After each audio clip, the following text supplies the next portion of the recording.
It was a cold evening, the kind where the wind howled through the trees, rattling the windows like a warning.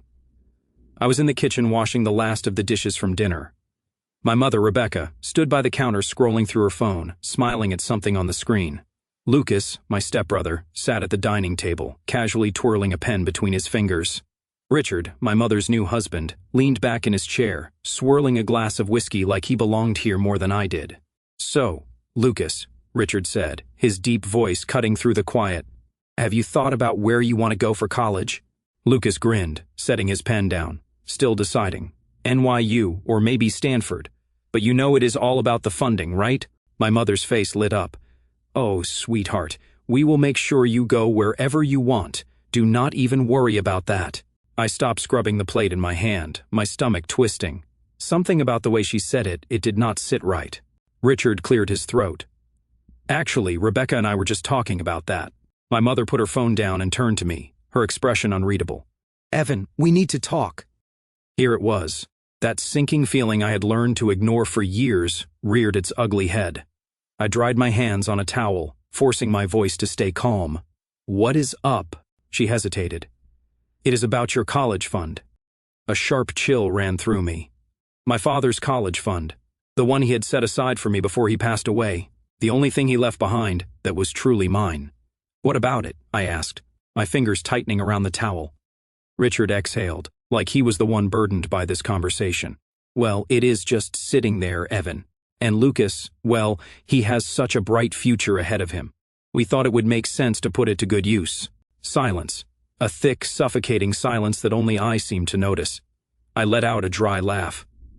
"You are joking, right?" Lucas shifted uncomfortably but said nothing. My mother folded her arms. "Evan, do not be dramatic. You are already in college. You are doing fine. Lucas needs this more than you do." "I need it. It is mine." My voice was shaking now, the anger rising faster than I could control. Dad left that money for me, not for Lucas, not for anyone else. My mother's lips pressed into a thin line. "And I am telling you, it is not just about you, Evan. We are a family. We help each other." Richard took a slow sip of his whiskey, watching me like I was some unruly child throwing a tantrum. "Look, son, I am not your son," I snapped, my hands curling into fists. "And you have no right to touch my father's money." Richard let out a low chuckle, shaking his head. "You have got quite an attitude, kid." My mother sighed heavily, rubbing her temples. "Evan, you do not need to make this harder than it has to be. Oh, I think you have done a pretty good job of that already." Lucas finally spoke up, his voice careful, measured. "Look, man, if it is that big of a deal to you, I do not need the money, but—" My mother shot him a glare so sharp he immediately shut his mouth. And that is when I knew. This was not just Richard's idea, this was hers. My own mother was willing to steal from me for the sake of her new perfect family. I felt something break inside me. I straightened my back, my voice calm but firm. "You are not taking my money," Richard scoffed. "And what are you going to do about it?" I looked at my mother, searching her face for something, remorse, guilt, hesitation, anything that would tell me she knew this was wrong, but she just stared back at me, unblinking, and that was my answer. I swallowed hard and stepped away from the counter, my jaw clenched so tight it ached. "You know what? Take it." My mother's expression softened slightly, as if she thought I was giving in. I shook my head. "Take it, but do not expect to see me again." And with that, I walked out of the kitchen, leaving behind the family that had already left me long ago. I did not go back to my room that night. I walked straight out of the house, my breath forming white clouds in the cold night air. My hands were clenched into fists, my heart pounding in my chest. I had nowhere to go, but anywhere was better than staying in that house. I ended up at my best friend, Jake's, apartment. He did not ask questions when he opened the door, just took one look at my face and stepped aside. "Dude, what happened?" he finally asked after I sank onto his couch. I let out a humorless laugh. "They are stealing my college fund, giving it to Lucas." Jake's jaw tightened. "You are kidding." I shook my head. "Nope. Apparently, he has a bright future and I do not need it." "Wow," Jake muttered, running a hand through his hair. "Your mom, I mean, I knew she was messed up, but this is next-level betrayal." I did not say anything. I just sat there, staring at the floor, feeling the weight of it all sink in. "So, what are you going to do?" Jake finally asked. I sighed. "I do not know, man. I told them if they take it, they will never see me again. Jake scoffed. Yeah, and do you think they care? That was the worst part. I was not sure. I did not go home that night or the night after. My mother did not call, neither did Richard. The only message I got was from Lucas. Lucas, hey, I did not ask for this. Just wanted you to know that. I stared at the text for a long time before finally typing back. Me, then do not take it. He never responded. 1 week passed. I crashed on Jake's couch. Went to my classes like normal, tried to pretend my world had not just collapsed, but I could not stop thinking about it. And then, out of nowhere, my grandmother died. I found out through a brief text from my mother. Mom, your grandmother passed away this morning. The funeral is on Saturday. That was it. No, are you okay? No, I know you were close to her. Nothing, just a cold, clinical statement. I stared at my phone, my stomach churning. My grandmother was the only person in my family who had ever truly cared about me. She had been the one to comfort me when my father died, the one who still sent me birthday cards, the one who saw through my mother's lies and manipulation. And now she was gone. I knew I had to go to the funeral not for my mother, not for Richard or Lucas, but for her. The day of the funeral was gray and bitterly cold. The sky was overcast, the wind sharp against my face. I stood at the back of the church, watching as my mother played the grieving daughter, dabbing at her dry eyes with a tissue. Richard stood beside her, his arm around her shoulders. Lucas was there too, looking uncomfortable in his suit. I kept my distance. When the service ended, we walked outside to the cemetery. I kept my hands shoved into my coat pockets, my jaw clenched. I was not sure if I would say anything to my mother, but then I heard her talking. I just think it makes sense, she was saying in a low voice to Richard. The house is too big to sit empty. We should move in. I stopped in my tracks. She was talking about my grandmother's house. She had not even been buried yet, and my mother was already planning to take everything she owned. A bitter taste filled my mouth. I turned and walked away before I could say something I would regret. But I knew one thing for certain. If my mother thought she was going to take what did not belong to her again, she was in for a surprise. I did not go home after the funeral, I could not. But I did not have to wait long before my mother found me. She called the next day, not to ask how I was, not to talk about Grandma, straight to business. Evan, she said, her voice carefully controlled. We need to discuss the house. I let out a dry laugh, gripping my phone tighter. The house? You mean Grandma's house, the one she has not even been gone a full week for? Do not be dramatic, she snapped. You knew this was coming. It makes no sense for the house to sit empty when we could. I cut in. Who is we? She hesitated for a split second. Richard, Lucas, and I were planning to move in there.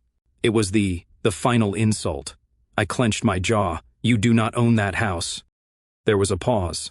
Then she sighed, as if I was the unreasonable one. Evan, we can work something out. It is too much for you to handle on your own. You mean, it is too much for you to accept that it is not yours to take? Her voice hardened. Evan, do not start this. Grandma would want family to live in that house, not let it go to waste. I almost laughed. Yeah, then it is a good thing she left it to me. Silence. A long, stunned silence. What? I took a slow breath, savoring the moment. Grandma left the house to me. Her voice dropped to a deadly whisper. You are lying. Am I? I said, enjoying how her confidence cracked. Because I already met with the lawyer this morning. The will is clear. The house is mine. And then she lost it. You ungrateful child, she spat, her mask completely slipping. After everything we have done for you. I laughed. Everything you have done for me? Like trying to steal my college fund? Like treating me like I do not exist? No, Mom, this time you do not get to take what is mine. Her breathing was sharp, furious. You cannot do this. You would not dare kick us out. I grinned. Who said anything about kicking you out? I paused, letting the suspense build. You can stay if you pay rent. The sound of her furious breathing filled the line. You would not. Try me then. For the first time in years, I was the one to hang up on her, and it felt really good. I did not hear from her for 2 days. But I knew it was not over, not by a long shot. On the 3rd day, I got a call from an unknown number. I did not answer. Then another and another. Finally, my phone buzzed with a text. Mom, we need to talk. This is not right, Evan. I ignored it. An hour later, a voicemail.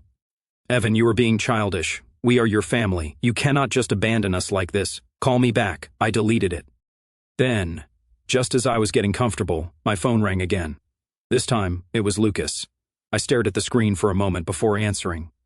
What do you want? He sighed. Look, man, I did not ask for any of this. I just do not want things to get worse. I almost laughed. Worse? You think things can get worse? Lucas hesitated. I know Mom has screwed up, okay? And Richard, I know he is an ass. But this whole rent thing, you do not really mean it? I leaned back, gripping the phone tighter. Oh, I mean it. Lucas let out a slow breath. Come on, Evan, you are not like this. You do not have to prove a point. I am not proving a point, I said coldly. I am setting boundaries, something none of you ever respected. There was a long pause. Then Lucas's voice dropped. You know she is not going to let this go, right? I closed my eyes. I know. And I was ready for it. I knew it was not over. My mother never backed down when she wanted something, and now she wanted the house. The next day I was at work when my phone buzzed again. This time, it was not her. It was an unknown number. I ignored it. Then another call, and another. By the fifth one, I picked up. Evan Carter? The voice was sharp, professional. I frowned. Who is asking? My name is Mark Dawson. I am an attorney representing your mother and Richard Turner. They would like to arrange a discussion regarding your grandmother's estate. I almost laughed. A discussion? You mean they want to steal from me legally? I cannot comment on that, but I strongly encourage you to meet with us. It is in everyone's best interest. I leaned back in my chair, gripping my phone tightly. You can tell my mother I will see her in court, and I hung up. At night, I got home to find a car already parked outside. Of course. I sighed, walking up the steps. Before I even reached the door, it swung open. My mother stood there, arms crossed, her face tight with barely concealed anger. Richard was behind her, arms folded like some kind of bodyguard. And Lucas, he just stood there looking exhausted. What on earth is this, Mom? I asked, stepping inside. She did not waste time. You have pushed this too far, Evan. We tried to talk to you civilly, but you have left us no choice. I scoffed. Oh, no choice but to sue me. Her jaw tightened. You are being ridiculous. We just want what is fair. Fair? I let out a cold laugh. You tried to steal my college fund, and now you want to steal my inheritance? What is next? My bank account? Richard stepped forward, his voice patronizing. Now, son. I turned on him instantly. Do not call me son. He exhaled through his nose, clearly irritated. The house is too much for you to handle alone. Be reasonable. We are family. No, I shot back. We are not. Family does not do what you have done to me. Lucas finally spoke. Evan, man, just talk to us. You do not have to do this. I turned to him. His voice was not aggressive, just tired, maybe even guilty. You do not get it, do you? I said. I have spent my whole life being walked over by this family. I am done. You can stay in my house if you pay rent. My mother's face turned red. You are not going to charge us rent, Evan. That is completely… What? I interrupted. Unfair? Cruel? Unreasonable? Funny, because that is exactly how I have been treated for years. She inhaled sharply, hands trembling with rage. We raised you. We gave you everything. My blood boiled. You raised me? Dad raised me. And when he died, you stopped giving a damn. Her mouth opened, then shut. For the first time, she had nothing to say. Richard cleared his throat, stepping forward again.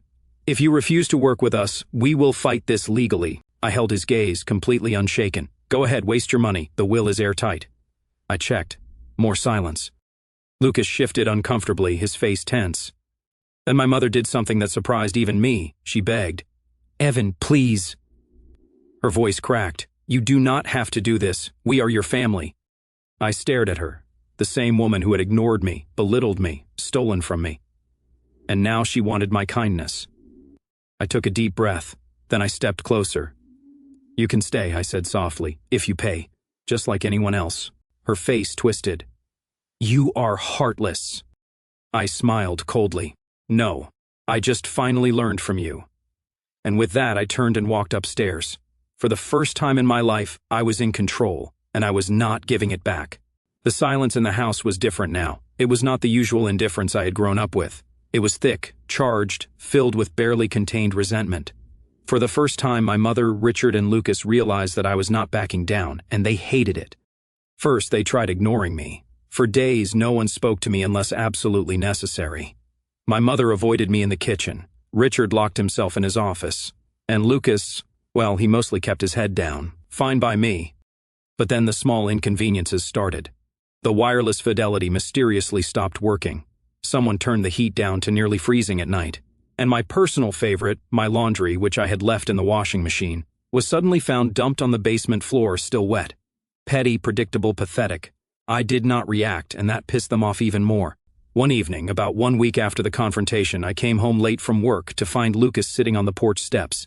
He looked up when I approached, rubbing his hands together against the cold. "What do you want?" I asked, unlocking the door. He sighed. "Can we talk?" I hesitated for a moment, then walked inside, leaving the door open behind me. He followed. We sat at the kitchen table. Lucas looked down at his hands. "This whole thing is a mess, man." I raised an eyebrow. "For you or for Mom and Richard?" He sighed. "For everyone." I leaned back, crossing my arms. "If you are here to convince me to back down, do not waste your time." He shook his head. "I am not. He hesitated. "I do not know, Evan. I did not ask for any of this. And yet you are benefiting from it." Lucas winced. "I did not know they were planning to take your college fund, I swear." I studied him for a moment. I wanted to believe him. Maybe part of me even did. "But that did not change anything. You still took it." He looked away. "I did not have a choice." I scoffed. "That is nonsense, and you know it." Lucas exhaled sharply. "I did not want to be the favorite, Evan. I did not want this." I tilted my head. "Did you ever tell them that?" He fell silent. And that was all the answer I needed. Finally, he spoke again. "You are really making them pay rent?" I nodded. "Yeah." He let out a small laugh, shaking his head. "They are losing their minds over it." I smirked. "Good." Lucas looked up at me, something different in his expression. Maybe respect.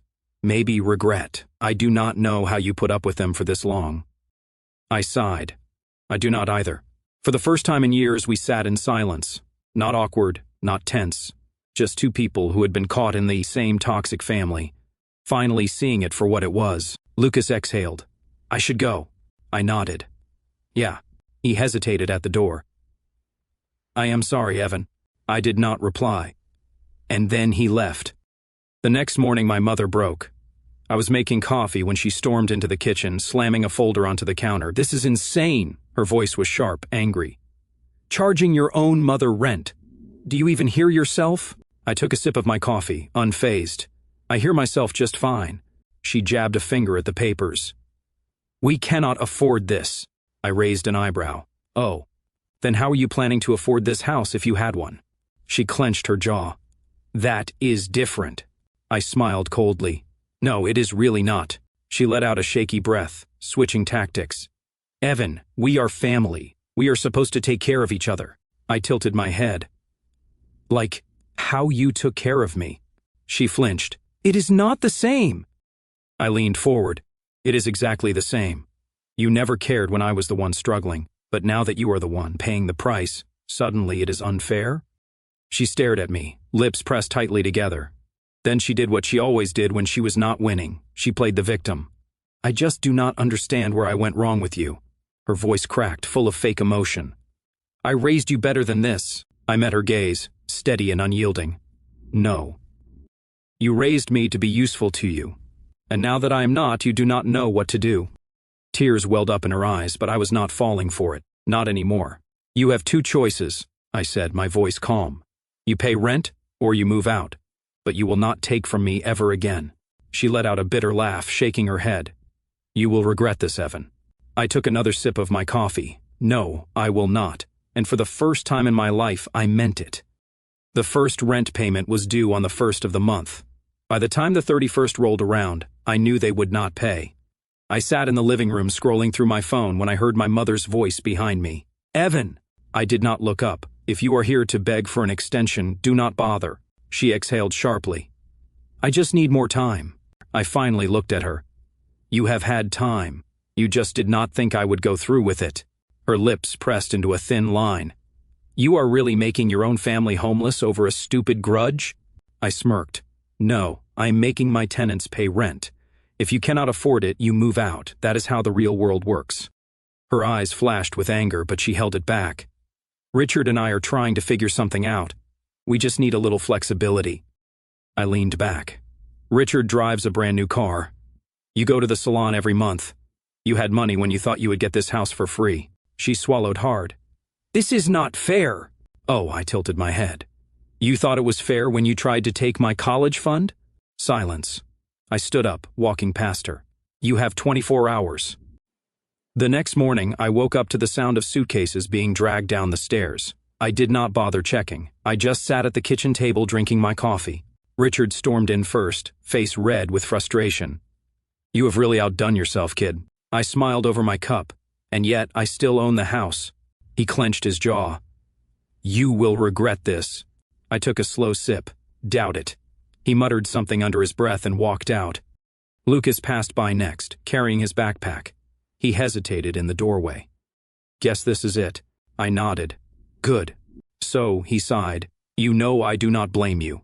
I raised an eyebrow, but he gave a weak smile. But I kind of wish things had turned out differently. I shrugged. Me too. And then he left. My mother was the last one. She stood in the doorway staring at me. I hope you are happy, she said, voice cold. You destroyed this family. I met her gaze. No, Mom. You did. She swallowed hard, her face twisted between anger and something else. Something that almost looked like regret. But I did not care anymore. I watched as she picked up her bag and walked out without another word. The house was finally quiet. Not the uncomfortable silence I'd grown up with. Not the forced politeness of people barely tolerating each other. Just peace. I exhaled, letting the weight of it all sink in. For the first time in my life, I was free. And it felt really good. Am the asshole? Am I the asshole for making my mother and her family pay rent, or was I just setting boundaries? As I sit here in Grandma's old armchair, the one with the faded floral pattern that she always claimed was vintage chic, I can finally hear the house breathe. The radiator clanks softly in the corner, the grandfather clock ticks in the hallway, and outside, the wind rattles the bare branches against the windows. It's New Year's Eve, and for the first time in my life, the house isn't filled with forced small talk, passive-aggressive sighs, or the low hum of tension that I used to mistake for normal. It's just me, a half-empty mug of coffee gone cold, and the weight of everything that's happened settling over me like a blanket I'm not sure I want. I keep thinking I should feel victorious. I stood my ground. I protected what was mine. Dad's college fund, Grandma's house, the last scraps of dignity I had left. I didn't let them walk over me anymore. When they refused to pay rent, I packed their bags myself, set them on the porch, and changed the locks before the sun went down. I watched my mother's face twist with shock and fury as the reality hit her. Her selfish, ungrateful son had finally said no and meant it. And when she screamed that family comes first, I didn't flinch. I just closed the door. But victory doesn't feel like I thought it would. It doesn't taste sweet. It tastes like the silence after a storm. Relief, yes, but also this strange, echoing emptiness. I walk past their old rooms now and see bare walls, stripped beds, the faint outlines where pictures used to hang. I keep expecting to hear Richard's heavy footsteps on the stairs, or Mom's sharp voice calling someone lazy, or even Lucas's music thumping through the floorboards. Instead, there's nothing. And sometimes, in the middle of the night, that nothing feels heavier than all the noise ever did. I don't miss the way they treated me. I don't miss being invisible in my own home, watching my mother light up for Lucas in ways she never did for me, hearing her justify taking what was mine because family helps each other, as long as the help only went one way. I don't miss the slow erosion of feeling like I mattered. That part of me is glad they're gone, relieved, free. But there's another part, this small, stubborn part, that still aches. Because even a broken family is a family. Even the scraps of belonging I got were something. And now there's just me, sitting in a big house that suddenly feels too big, wondering if standing up for myself had to cost me the only people who shared my blood, flawed as they were. I've read the comments on my post 100 times. Some call me strong, say I did what I had to do. Others call me cold, say I threw my mother out over money. And the truth is, both feel true on different days. Lucas's comment hit hardest. He said I wasn't the only one who lost a family that day. I didn't expect to hear from him. I didn't expect to feel a pang of guilt when I read it. Maybe because deep down I know he was never the real villain. He was just another kid trying to survive the same storm I was. Tonight, as the clock creeps toward midnight and the rest of the world celebrates new beginnings, I'm not sure what I'm starting. I know I'm not going back. I won't open the door if they come knocking with apologies or guilt trips. I've learned too much about what I deserve to let them undo it. But I can't pretend it doesn't hurt. Freedom shouldn't feel this lonely, should it? Maybe it's supposed to hurt for a while. Maybe this is the price of finally choosing myself after years of being told I shouldn't. Maybe one day the ache will fade, and this house will feel like home instead of a battlefield I finally won. For now, I sit here in the quiet, listening to the clock strike 12, and I let myself feel all of it. The relief, the grief, the loneliness, the pride. I don't have answers yet. I just know I'm still here, still standing. And for tonight, that's enough.